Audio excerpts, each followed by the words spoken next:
Thinking about leaving your soul sucking 9 to 5 job? One of the biggest struggles I see people, especially as women, face is the idea of having that safety net, that enticing perks and benefits, and listening to that head trash of what will people think if I leave. I totally get it, and I've been where you are. That's why I created a free guide to help you if you're thinking about putting in that notice. It's called Unlocking Your Exit Plan. Discover 5 things you need to do before leaving your 9 to 5. This guide is filled with worksheets and steps so you will have hand holding along the way.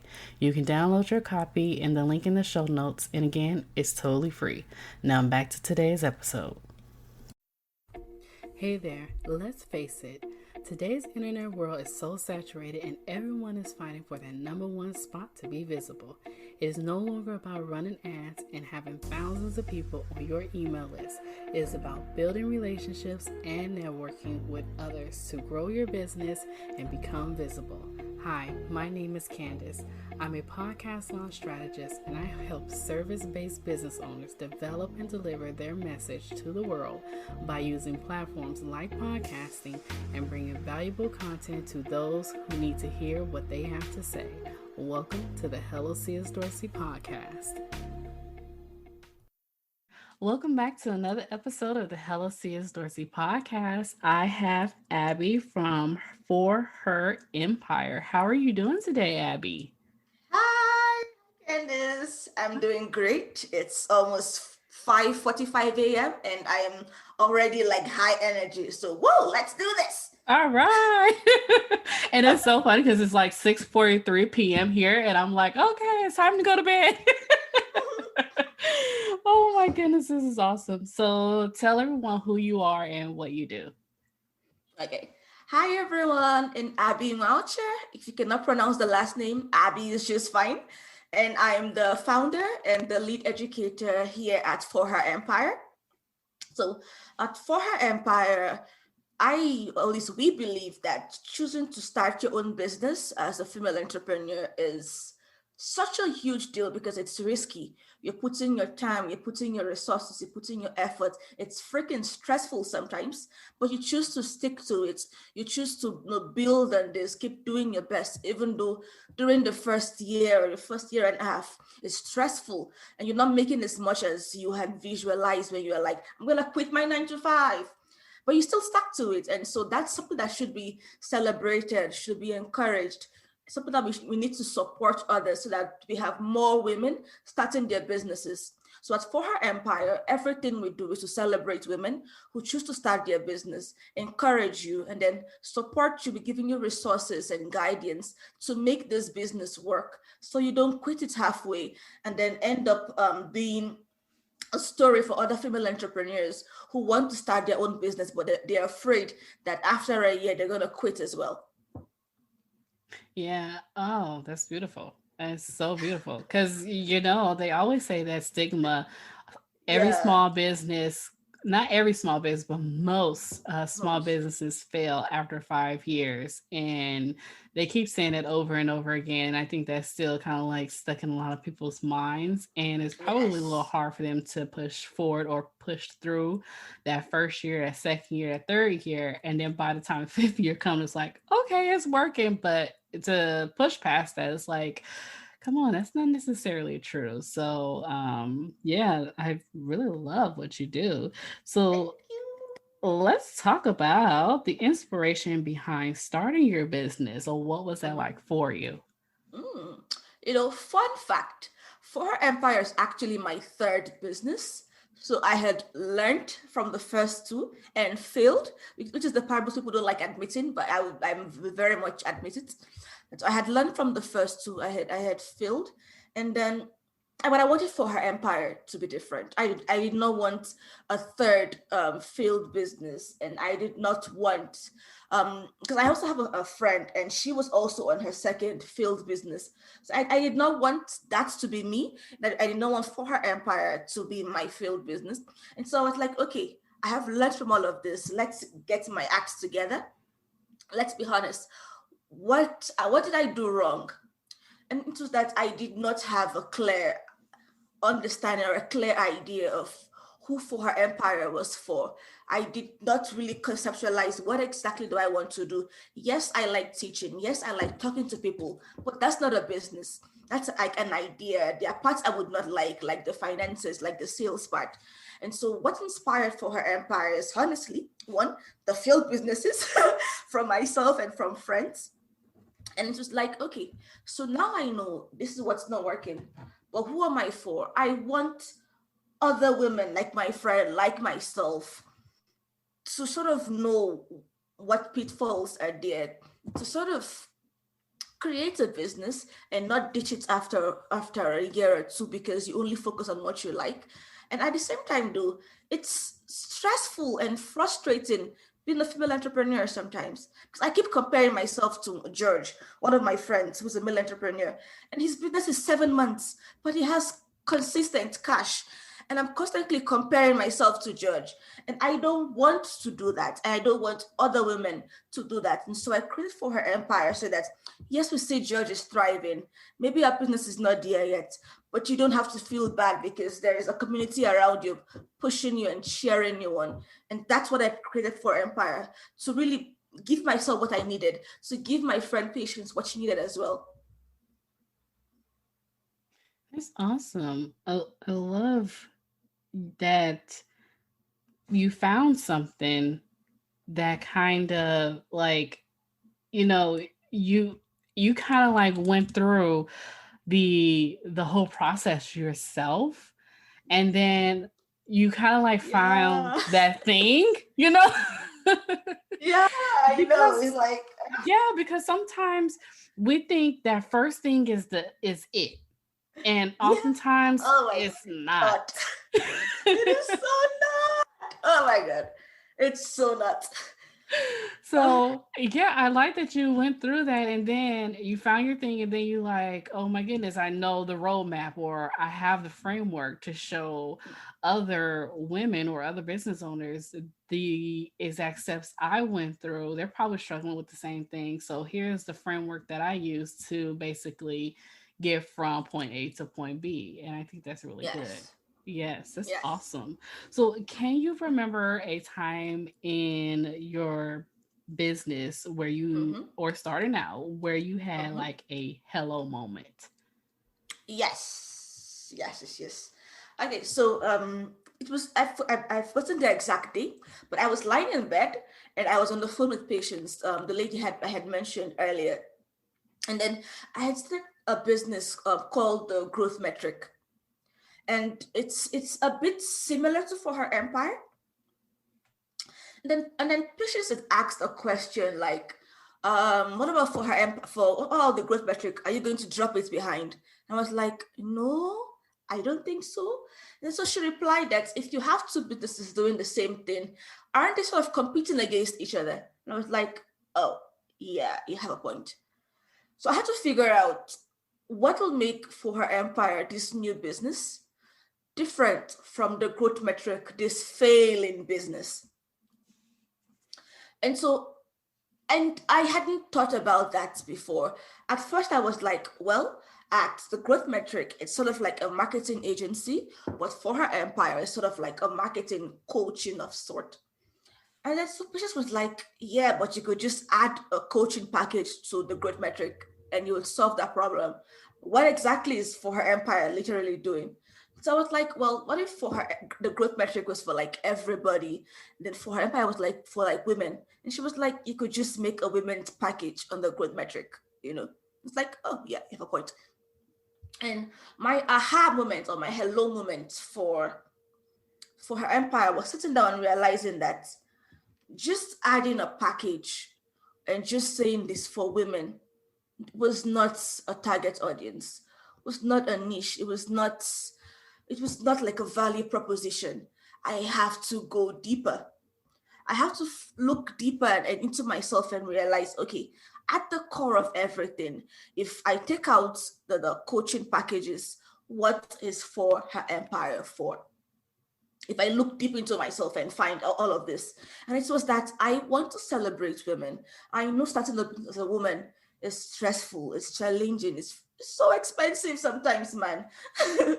But I want to encourage people. I want to celebrate you. I want to support you. And she was like, but I had not done that for the growth metric or for the first failed business. It's like, oh, yeah, that's it. That's for empire at the core of it. If I ignored all the coaching packages, all the courses at the core, this is for her empire. It's like, whoa, yeah. Now I found it. I have found what will make me stand out. So that was my hello moment. Really realizing that, okay, these are similar. One is failing, but the other one, what makes this business different from the growth metric? What makes this business different from any other coaching service outside, or any other marketing agencies outside? If am I providing only marketing? If I wanted to grow in the future, would I be able to grow using just marketing? And how would I make it so that I'm not all over the place? So what would be for her empire at the core, the center of our brand? Figuring that out and going, yes, that aligns. Yes, that makes sense. That was my hello moment. So I want to ask you about time. Mhm. How long did it take you to actually discover that there was a difference between the two and actually going in a little bit deeper into for her empire? Mm. Okay. So when I got that, like, aha, in middle of the night, I always sleep with a jotter, a book and paper next to me.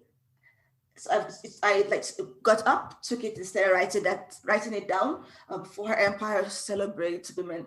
For her empire is not the growth metric. For her empire would do this differently. But I did not implement it yet.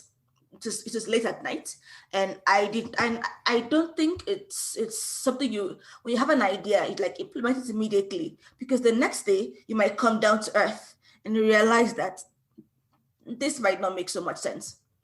So after I had all that idea, I slept on it. I woke up the next morning and looked at it. It still made sense, but of course I was a bit on the fence. Like, do I change this? Do I do this? So I started looking into. I joined several Facebook groups. Sort of look around. I wanted to kind of validate this assumption that there are in fact female entrepreneurs who want to be celebrated, who want to be encouraged, who want to be supported. That I'm not just like hyping up myself for no reason in an empty auditorium or something. So I joined this 5 or so Facebook groups, looked at the post, I'm like, okay, you definitely need some celebration here. You definitely need some motivation. You definitely need some support, because speaking as somebody who owns a failed business, this is so not gonna work out. So after I felt that, yeah, I was sort of validated. I did not change the website yet. I started writing down the copy for what I wanted to change. The phrasing before for a empire used to be the first tagline was, we used to create easy to use content creation resources. Then later it changed to support community for female entrepreneurs, which is still true, but it's kind of vague. So now we celebrate, encourage, and support female entrepreneurs. That's more like what we do. So that whole process, moving from easy to use content creation tools to moving to celebrate, encourage, and support female entrepreneurs, that took roughly 3 months. And that's because it's during COVID period, and I was working from home, so I had time. So that took me 3 months to really nail things down and then slowly start implementing it. And even now, I'm still finding new ways to implement this stuff. Even now, I'm still looking at, okay, let's change this. It's a continuous process, but at least I have a very stable and solid foundation of what For Her Empire is. And I don't want to use 3 months as a standard. Everyone works differently. If you have a 9 to 5 and you have to go to the office physically, and you're factoring in your transportation time, 3 months might be too little for you, and it's fine. Even if it takes 6 months, it's fine. But immediately you get the idea, don't jump into it. Try to find a way to validate this new assumption. Try to find, even if it's the smallest proof, that people out there do want this, and then start slowly implementing things. It was a bit overwhelming, having to do my website because I built my website myself, having to look at my social media, having to change my newsletters, having to like change the sales funnel. It was and it still is overwhelming, but I console myself with the knowledge that I don't have to get all of this done. My target audience is a human being. They don't expect me to be Jesus Christ. They don't expect me to be perfection itself. I can take my time. I can take things slowly, step by step. I'm a human being. So are they. I can take my time and walk through this. If it takes me 3 months, great. If it takes me 6 months, great. I love that because I actually do love the way your website look, just to let you know. Thank you so much. You're welcome. So, what you did is essentially going into the Facebook groups, looking around and looking at the posts. Yes. I do believe I did a podcast episode on this, but you did what I call post hacking, and Mm, is where you actually look for or search through different groups from different people or different posts who've already asked it before. And yes. a lot of times people say, well, you need to sit down, have a one on one with your ICA, your ideal customer avatar, or you need to Yeah. interview people. You really don't have to do all that. You You can don't have to do that. you can Just jump in a search. group. Exactly. Yeah. Jump in a group, search in that little search box, whatever it is you're looking for. So all you have to do is just say, I need help with, and then you will see a whole bunch of posts of people who say, I need help with my business. I need help with this. And you can just write Yes. it down. Yes. That's how I did the first business that I was doing, which was website design.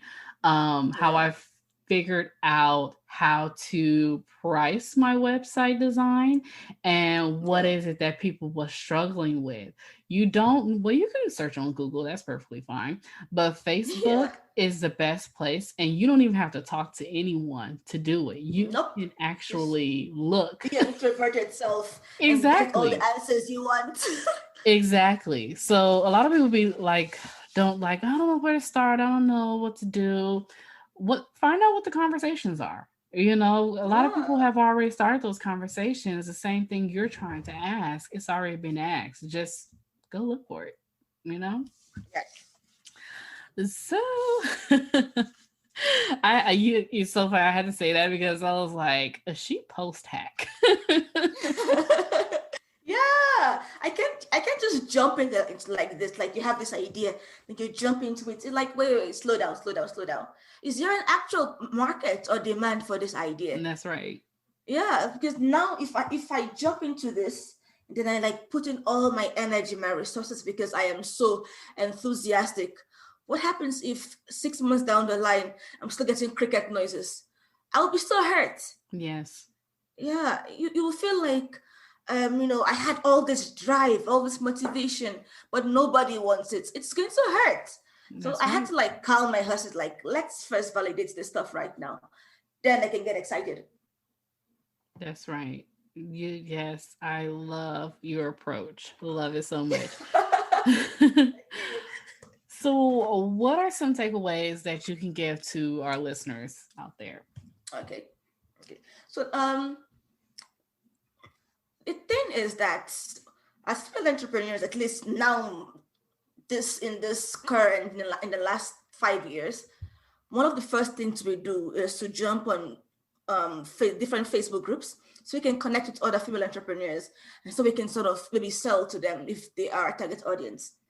And then as I was doing what you call the post hacking, under this posts about, hey, how do you grow your business? Somebody talking about how I have 5 high ticket clients this week. I made $10,000 this week. Here's how I did it. They always have this really, God forgive me, annoying, vague non-answers like serve your audience, provide value. Have you seen that on Facebook groups? This All sort the of, time. yeah, it annoys me so much. Like I cannot explain how much I eye roll whenever I see that. It's such a non-answer. It annoys me.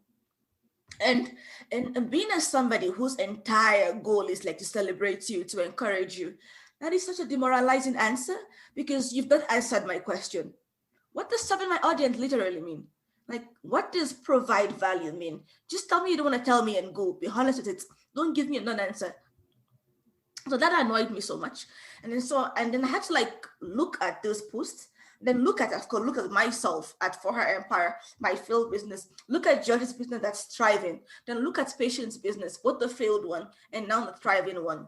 And the answer is not, I mean, yes, technically provide value and serve your audience, whatever that means. It's technically correct. Technically, only that. But first, you need to understand what your client's problem is, and not from your perspective, from their perspective. So let me give you an example. Say my name was Lily, and I was, let's see, a life coach or relationship coach, and I work with women who have commitment issues. Maybe they have been in a string of short relationships, and they keep jumping out either when things get too serious or before it gets serious. And so if I say I understand my client's problem, I cannot just say, hi, you know, your problem is that you have commitment issues. Nobody says they have commitment issues, even if you have commitment issues. It sounds like such a serious thing. It sounds like what somebody else would have, but not you. So, like, what exactly is your client's problem? What made them realize something is wrong?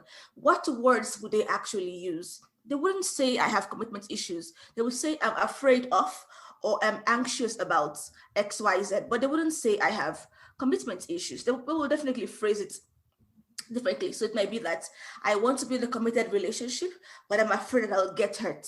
I want to be close to you, but I don't think you want to be close to me. And I don't need you, and I don't want to depend on you. I don't want you to need me or depend on me because that just feels quite suffocating.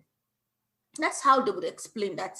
So if Lily is selling her business, instead of saying, hi, I'm a coach for commitment issues, she would say, hi, I help women who want to be in a committed relationship, but are afraid of getting hurt, get into secured, long-lasting relationships. That would be how you put it. Your customer's problem is not this big, heavy word. It's the actual thing they feel. It's, I want to be in a committed relationship, but I'm afraid. Not, hi, I have commitment issues. So the first thing we need to know as female entrepreneurs who are selling our business, or especially if you're a service provider, like a coach or a trainer, an agency, is you have to know exactly what your customer's problem is in the words they would use, in their perspective, how they would say it, how it looks like to them. That's the first thing we need to know. Next thing we need to know is understand the source of the problem. So using the same example as Lily as a relationship coach, if I was afraid of being in a committed relationship, potentially what would have caused this problem? What would have caused this commitment issues? It could be a divorce or a marital problem. It might be a previous relationship that ended up badly, either abandonment, abuse, whether emotional or physical, or maybe infidelity. But there is a source of the problem. And so now, if Lily was to sell to me, she would say something like, hi, I help women who want to be in a committed relationship, but are afraid of ending up hurt because you've seen it happen with your parents, a loved one, or a previous relationship. That appeals to me a lot more than, hi, I'm Lily, I'm a relationship coach for women who have abandoned or who have commitment issues that have resulted in a string of failed relationship. One sounds like you're diagnosing me. One sounds so serious. It doesn't sound like me. It's not something that I would accept about myself. The other sounds like my symptoms. I can relate to this because let's be honest. Candice, if I told you had commitment issues, and I told you you're afraid of being in a relationship because you may end up hurt, which sounds like something that you could relate to. I'm afraid of getting hurt. Exactly. Mm-hmm. When we go on Facebook, we don't say I'm afraid of getting hurt. We go I could actually go on Facebook now and look at a post and to be, hi, I'm XYZ. I do XYZ. I help women XYZ. That's it. It's all about you. It's not about you. It's no longer about your client anymore. It's just me, me, me, me, me. So how do you expect to sell to somebody when everything you do is centered around you? You've not brought me as the client in. You've not giving me anything to emotionally connect with. You've made it all about you. You're not selling to me anymore. So if you want to get this high ticket client that everyone talks about on Facebook, you have to first realize that first, at the first year of your business, that is not going to happen. You need to use that first year to have structures in place, figure out what works, what doesn't work. Secondly, when you're posting online, whether it's in your blog post, in your newsletters, your social media posts, first outline what the problem is from your customer perspective. Have that one sentence that draws them in, that they can relate to. Nobody relates to commitment issues. Nobody really relates to these really big, heavy words. Bring it down to earth. What exactly does that look like? Now say the source of it. Because now you got their attention. They're like, yeah, that's me. Now bring the source of it. They're like, oh, okay, that's awesome. I can relate to this. Now that you've brought the source to it, now really follow through by showing how exactly this has affected them. Yes, Lily's client has been in a string of short-lasting relationships. Almost everybody can relate to that to a degree. And if Lily's client is in denial, they'll be like, yeah, but that doesn't mean I have commitment issues. It just means I've been finding all the wrong people. Yeah. So what does this fear look like? It might be, you find yourself wanting to check your partner's phone, but you're like, I don't want to be that person. But you're like, who's he talking to? Where is he right now? Maybe you're paranoid. You find yourself getting angry about the smallest thing. You feel like you're overreacting to things, and then like, am I overreacting? Did they push me to it? You're doing that back and forth.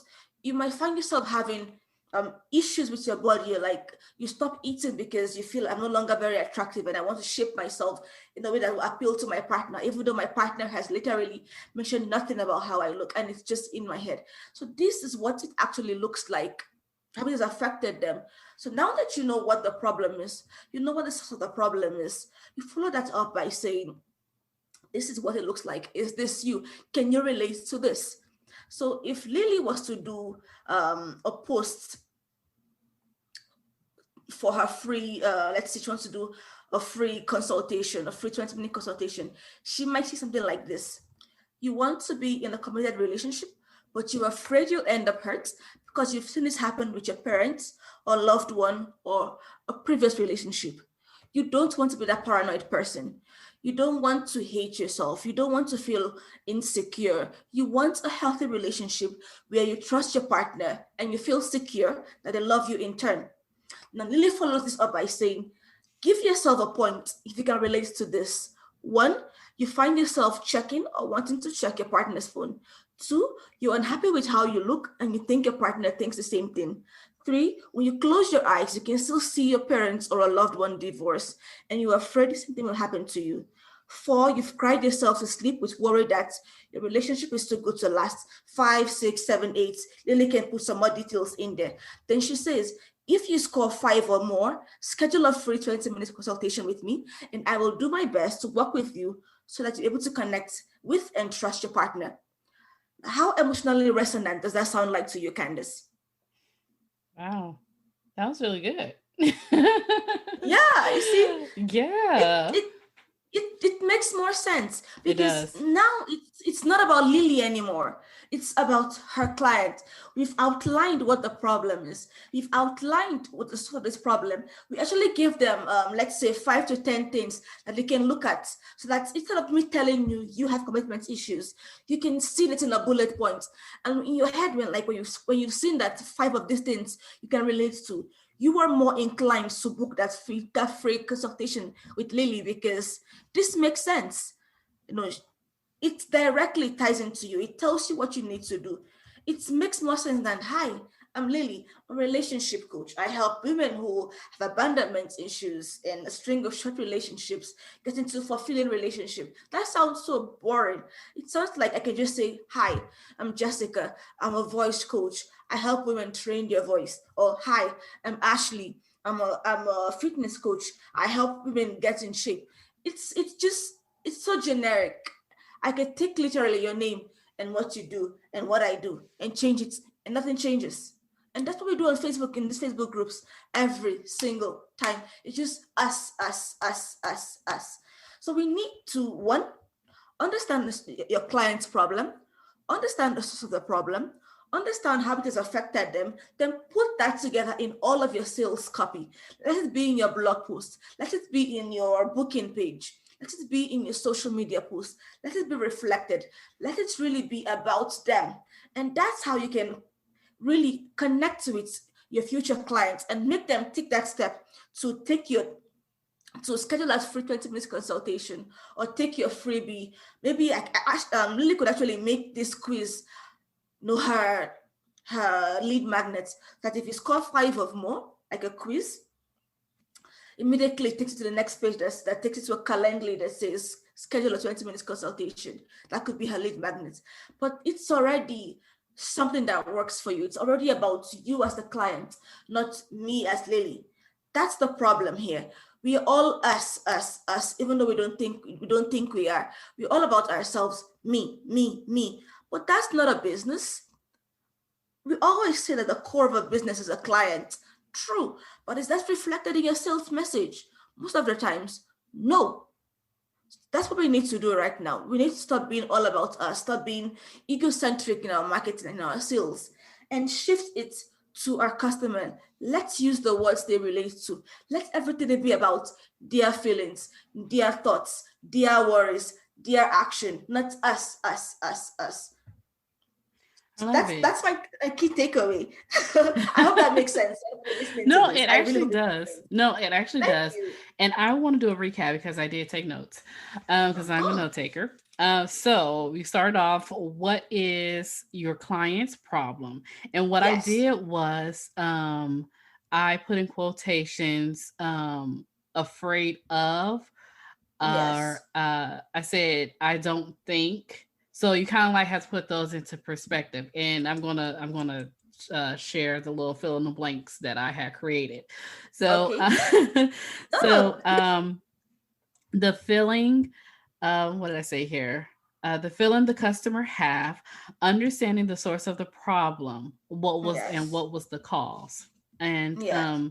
so my little list, and for those of you who are listening out there, you could definitely write this down, or I can probably add this in the show notes so maybe they can copy and paste it. Mm-hmm. But you will say, "Hi, my name is blank. I help blank who are afraid of blank because of blank." You have to put the effect or the cause. Yeah. Um, and then you can continue on and say, you don't want to blank. You don't want to blank. You want to blank, do this instead. You want to blank this instead. And then at the bottom of it, state the solution. Did I get it right? Yes. Oh, And yay. then have a call to action. Call to Yeah. actions. Yeah. So ideally, your solution, as you put at the bottom, should connect to your call to action. I mean, you want them to connect with you. You want a way to get their contact. If it's a freebie download, if it's booking a call with you, but you want the solution to be directly tied to your lead magnet. So you don't just like look at that and go, yes, and then do nothing. Okay. This is really good. I love it so much. I'm glad you love it. Yes, because I'm sitting here like I'm writing notes and everything, and I'm like, I really should just like turn this into like some sort of template for everyone because I'm going to use this for myself because I struggle with copy. I struggle with addressing people's Yeah. pain points, and so I think this would Yeah. be a really good really good Yeah. start, really good template for everyone who's listening out there. So for those of you Yeah, who's it listening, is. I'm going to include this in the show notes. All you have to do Yes. is cut and paste, and you fill in Just whatever. work with it. I Yeah. love Yeah, it. because you know your client's pain points. At least you should know. But I admit, putting that into copy, and being satisfied with what you have at the end of it is it's a problem, because maybe at the first draft you did all of that, then you go online and you see that no one else is doing that, it's just them, so you think that's what sells, so you take your perfectly fine copy and change it to be all around you, because you're like, well, I'm the core of my business anyway. My business brand is technically me. Maybe I should make myself more obvious in these things. But then your client is not you. You lose them. So I do like the templates you've come up with. Try to make sure it's all about them as much as possible, and just have yourself in the hi, my name is, what you do, and the call to action. That's like just three should be where you are. Let there be more of your client than more of you. If there is more of you than the client, take something off. Okay, I love it. Yeah. Okay, so I'm gonna say make sure it's all about them and not Yeah. about you. Awesome. Yes, I Yeah. cannot wait to create this and have it for Yeah. See, everyone. This is now you're awesome. providing value and serving your audience and all those vague words. Now Yes. you're actually doing things for them. Yes, yes. What a good way to start off the new year, right? Yeah. Awesome. So I know our time is like coming up, but where can everyone find you? Okay. So I am admittedly not the most active in social media. I'm probably gonna get a virtual assistant to do that for me because I just use social media as like a research tool and that's it. But you can find me on my website, forherempire.com. I have a whole lot of freebies in there. You can see a lot more about what I do, what For Her Empire is about. You have all our resources there as well. So that's forherempire.com. FORHEREMPIRE.com. ForHerEmpire.com. Awesome. It's awesome, man. We're gonna Yeah. definitely include the links in the show notes as well, so everyone can Yes. find you. Well, this podcast episode has been like really good and valuable to not Thank only me, I you. I'm definitely glad know it was. to my listeners out there, but for me especially. And I'm like creating like freebies and everything while I'm, interviewing my guests, and I'm like, wow, I'm really doing some things here. Yeah, that's the good thing about podcasts. As you're interviewing people, you're actually learning a lot more for yourself as well. Yes, that is so true. Well, Abby, I thank you so much for coming on today's show. Yeah. Hey, did you like this episode? Don't forget to subscribe and share. And also drop me a line or two. I will love to hear your feedback in the review. Thank you.